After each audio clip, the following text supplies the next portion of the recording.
Hola a todos y a todas.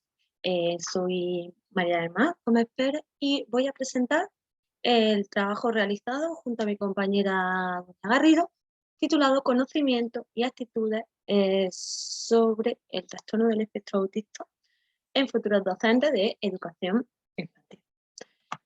Para comenzar la presentación, me gustaría hablar un poco cortitamente sobre el trastorno del espectro autista o el TEA conocido por sus siglas. Bien, pues este es un trastorno de origen, un trastorno del neurodesarrollo, de origen neurobiológico, no se conoce muy bien, con una alta prevalencia. O sea, 1 de cada 59 niños en la etapa infantil va a presentar este trastorno. El trastorno se caracteriza principalmente por presentar dificultades en dos dominios que conforman dos continuos dentro de un espectro de las dificultades. Y sería la dificultad en interacción social y comunicación, comunicación a nivel social, verbal o no verbal. Y el otro dominio sería el de conductas estereotipadas o repetitivas. Sujetos que se adhieren mucho a rutinas, tienen que realizar unas conductas de forma específica. Como comentaba, estos dos dominios se sitúan dentro de un espectro, de ahí el nombre, que es caracterizado actualmente como trastorno del espectro autista, y obviamente las dificultades van a ir variando en intensidad en función del lugar del espectro en el que nos situemos. Dentro de la educación, del sistema educativo, es importante conocer este trastorno por varias situaciones. Primero, por esa alta prevalencia que hemos visto, ¿no? Existe un incremento del trastorno y además un aumento del deseo de esa detección temprana. Pues se ha comprobado que una detección temprana conlleva unos mejores resultados a largo plazo, una mejor inclusión de estos niños, de estas niñas. Hablando de la inclusión, se aboga actualmente en el sistema educativo por un acercamiento hacia una educación inclusiva con los niños con TEA. Se trata de, siempre que se pueda, siempre que sea posible, escolarizarlos en aulas ordinarias. Por tanto, teniendo en cuenta todo este incremento, este acercamiento a la educación inclusiva y esa alta prevalencia que hemos visto anteriormente, existe una gran probabilidad de que un docente de la educación infantil tenga a niños con TEA en su aula. Y además, perdón, la labor de este docente es esencial de cara a la detección. El docente pasa muchas horas con su alumnado, y a la atención que se le aporte a este alumnado.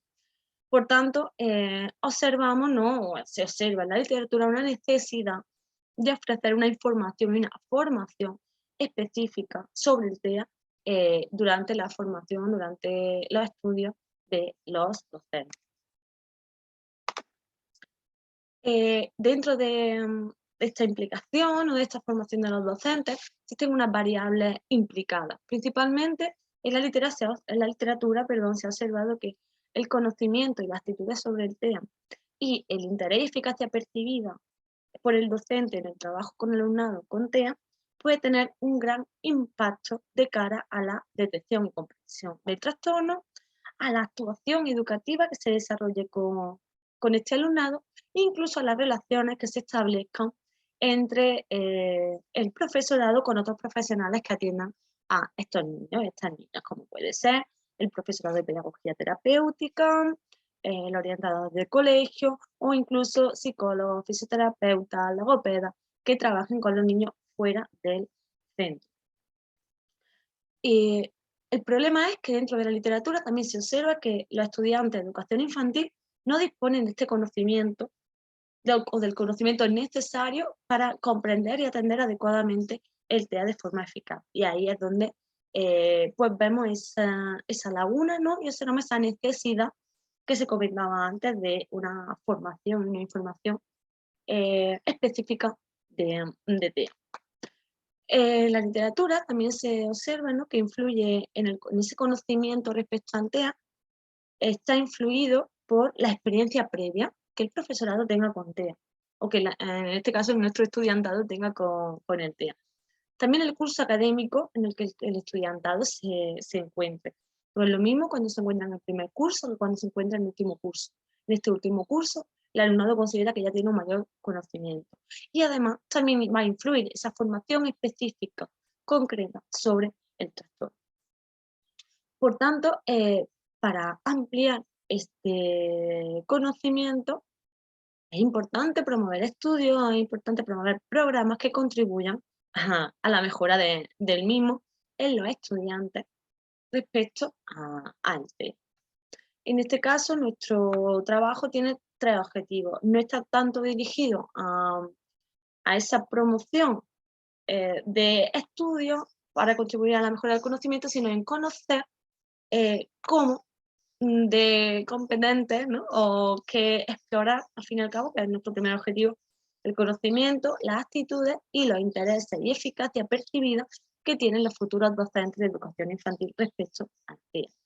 Queremos realizar esta exploración para, en un segundo objetivo, investigar si existen diferencias en función de la experiencia que hayan tenido estos futuros docentes con alumnado con TEA. Ya hemos visto que esta experiencia es una variable que va a influir en el conocimiento. Y por último, saber, ¿no?, si esa experiencia directa pues, va a influir en esas variables que hemos evaluado, en ese conocimiento, en esas actitudes, en esos intereses y eficacia percibida hacia el TEA. Para realizar nuestro estudio, ¿verdad? Contamos con 112 estudiantes del grado de educación infantil de la Universidad de Granada, de la Universidad de Córdoba. 107 mujeres, 5 hombres. Si los presentes han dado clase en el grado de educación infantil, sabrán por qué esta diferencia. La mayoría de nuestros alumnados son chicas y hay muy pocos chicos, entonces de ahí esa gran diferencia de sexos. Nuestros participantes tenían una edad media de 20,06 años y sus edades estaban comprendidas entre los 18 y los 23 años. Teníamos un 66,1% de los participantes, es decir, 74, que no habían tenido experiencia previa con personas con TEA, y 39,9%, es decir, 38, que sí que habían tenido una experiencia previa con personas con TEA. Igualmente, el 58,9% sí había recibido alguna formación específica respecto a TEA. Un total de 66 de los participantes. Respecto a los criterios de inclusión, para participar en nuestro estudio simplemente era necesario estar matriculado en el grado de educación infantil y tener nacionalidad española. Respecto a los criterios de clasificación de los grupos, nosotras, mejor dicho, dividimos nuestros participantes en 2 grupos, en función de si habían tenido o no experiencias previas con personas con TEA. De esta forma, tuvimos futuros docentes o estudiantes del grado de educación infantil con experiencia, con un total de 38 sujetos, y docentes o futuros docentes sin experiencia, un total de 74. Y como se puede ver, en ambos grupos no existían diferencias en función de la edad, del género o de la formación que habían tenido en TEA. Ambos grupos estaban igualados en estas otras variables. Respecto a los instrumentos de evaluación, realizamos tres medidas con 3 tests. Uno, referido al conocimiento del TEA, es que estaba formado por 21 ítems en formato verdadero o falso, con ítems del estilo: el TEA es un trastorno del neurodesarrollo, o el TEA normalmente deriva en esquizofrenia. Para considerar que se tenía un conocimiento adecuado del TEA, los participantes debían responder correctamente el 50% de las preguntas. Y este test pues, dio un alfa de 0,81 para nuestra muestra. El segundo test estaba referido hacia esas actitudes hacia el TEA de los estudiantes del grado. En este caso eran 5 ítems, que se respondían respecto a una escala Likert de 7 puntos, que iba desde muy en desacuerdo hasta muy de acuerdo. Con preguntas del estilo o con afirmaciones del estilo, los niños con TEA deberían estar integrados en la escuela ordinaria. La puntuación global se obtenía a raíz de la media de todos los ítems, y a mayor puntuación, mejores actitudes. Y obtuvimos un alfa de 0,66, de 0,66. Y por último teníamos el cuestionario referido al interés y eficacia percibida. 7 ítems de alguna escala de 7 puntos, con afirmaciones como: me siento preparado para atender a niños con TEA. Y una puntuación global de nuevo con la media de todos los ítems, mayor puntuación, mejor eficacia percibida y una nota de croma de 0,78. El estudio fue aprobado por el Comité de Ética y todos los participantes firmaron el consentimiento informado y la evaluación se llevó a cabo de forma individual a través del formulario online. Para analizar los datos, dada la normalidad de las muestras, se realizó la U de Mann-Whitney y lo realizamos con la versión 25 del SPSS. Respecto a los resultados, en la muestra completa, sin dividir por grupos, valoramos el grado de capacidad con el que se percibían los estudiantes para enseñar a niños con TEA. Pues bien, 50, es decir, un 44,6% de estos participantes no se sentían nada o muy poco capaces de enseñar a los niños con TEA, frente a un 62, es decir, un 55,4%, que sí que se sentían muy o totalmente capaces de enseñar a niños con TEA. Una vez dividimos los grupos en función de la experiencia previa con el alumnado con TEA, respecto a las tres variables, conocimiento, actitudes intereses y eficacia, tan solo encontramos diferencias significativas en la eficacia percibida, mostrando una mejor eficacia el grupo que sí que tenía experiencia previa con niños con TEA.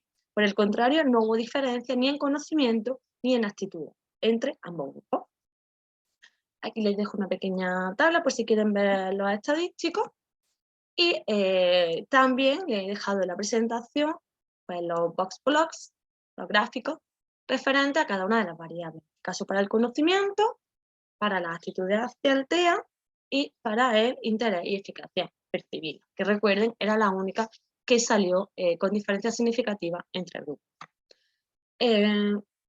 Respecto a la discusión, bueno, pues como para rememorar un poco, hemos analizado ese conocimiento, esas actitudes y esos intereses y eficacia percibida en una muestra de futuros docentes de educación infantil con respecto al TEA, dividiendo estos futuros docentes en función de su experiencia con la población. Pues bien, respecto al conocimiento sobre el TEA, nuestros resultados no encontraron diferencias significativas entre grupos, lo cual no está de acuerdo con estudios previos donde sí se ha visto que el conocimiento era mayor en función de la experiencia previa. En este caso, nosotras nos planteamos que quizá el hecho de ser estudiantes, aun teniendo experiencia previa, hace que los sujetos no se perciban con el conocimiento suficiente o no se perciban totalmente preparados para atender a esta población. Quizá cuando terminen o dejen de ser estudiantes, sí que se sientan con una mayor capacidad y sí que se pudiese ver esa influencia del conocimiento. Respecto a la actitud, nuestros resultados tampoco mostraron diferencias significativas y en este caso creemos que se debe a una mayor concienciación sobre el TEA en España. O sea, actualmente es un trastorno bastante conocido, que se habla mucho y eso hace que los docentes estén muy implicados y tengan una buena actitud hacia la inclusión de este alumnado. Y por último, respecto a la interés y eficacia percibida, en este caso sí que aparecieron diferencias significativas entre grupos. Estos resultados están de acuerdo con estudios previos en los que se muestra que esa experiencia previa con alumnado con TEA hace que el docente se sienta más eficaz para informar a los padres o para controlar las conductas disruptivas de los niños. En este caso, nuestros resultados apoyan esta idea. Como conclusiones y para finalizar, nos gustaría comentar que es muy importante, de gran relevancia, observar e intervenir en el entorno escolar con los niños con TEA. Y para ello el papel del docente es sumamente relevante. Como hemos comentado al inicio, el TEA es un trastorno de alta incidencia. El docente sí o sí a lo largo de su carrera se va a encontrar alumnado con TEA, entonces es importante esta formación, esta información y esta concienciación. Parece que la experiencia docente con personas con TEA va a afectar a la eficacia percibida, pero no al conocimiento ni a las actitudes. Eso al menos son lo que muestran nuestros resultados. Es un estudio preliminar y, como ya digo, en estudiantes y quizá habría que seguir ahondando.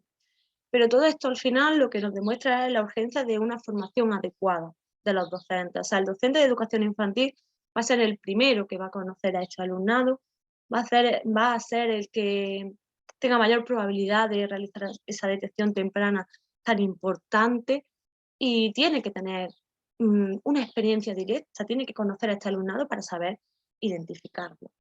Y nada, simplemente para finalizar, Les dejo aquí nuestros correos, el mío, que yo soy María del Mar, se lo recuerdo, el de mi compañera Dunia, y estaremos encantadas de responder a sus dudas o a sus cuestiones que nos dejen a través del chat o del sistema que ha organizado la organización del Congreso. Muchas gracias por su atención y espero que les haya resultado interesante nuestro trabajo. Un saludo y buen día.